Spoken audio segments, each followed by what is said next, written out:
Sir काय सांगाल तुम्ही? आता रुग्णांची माहिती घेतली, आत्म जाऊन आले, किती लोक रुग्ण जखमी आहेत, किती लोक सिरियस आहेत?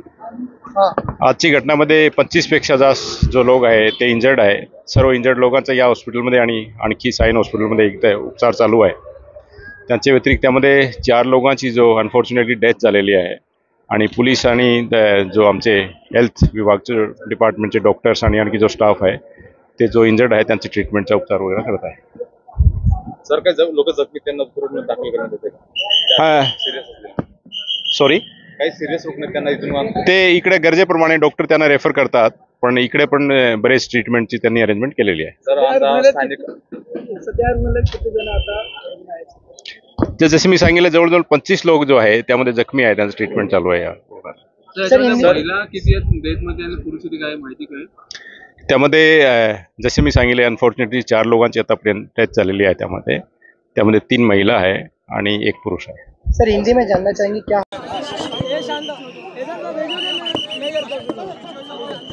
काय सांगाल? आज मोठी दुर्घटना ही कुर्ला पश्चिम परिसरात झालेली आहे आणि त्यामुळे या ठिकाणी जमाव सुद्धा मोठ्या प्रमाणात. काय नेमकी घटना घडली, काय माहिती तुम्हाला अधिकाऱ्यांकडून मिळालेली आहे? आज या ठिकाणी आपल्या कुर्ला स्टेशनपासून जी आपली BSTची बस आहे, इलेक्ट्रिक बस आहे, आणि त्या ठिकाणी ती निघाली आणि थोड्या अंतरावरच तिचा ताबा सुटला चालकाचा, आणि तिथून त्यांनी जे संपूर्णपणे ह्या ठिकाणी संपूर्ण रस्त्यावरचे पब्लिक, त्यानंतर गाड्या जे भेटतील त्या सर्व ठोकत शेवटी तो ह्या डॉक्टर बाबासाहेब आंबेडकर नगरच्या इथे त्याने गाडी ठोकलेली आहे आणि त्याच्यामध्ये बरेचसे कॅज्युलिटी झालेले आहेत. आता मी भाव हॉस्पिटलला जातो आहे, पोलीस यंत्रणेला सुद्धा सांगितलेलं आहे आणि जो चालक आहे तो सुद्धा पोलिसांनी ताब्यात घेतलेला आहे. त्याच्यावरती तर कारवाई सक्त होणारच आहे, पण त्यापूर्वी पहिला प्रथम आपलं कर्तव्य आहे तर जे जखमी आहेत त्यांना वाचवणं महत्त्वाचं आहे आणि त्यासाठी आम्ही सर्वतोपरी प्रयत्न करतो आहोत.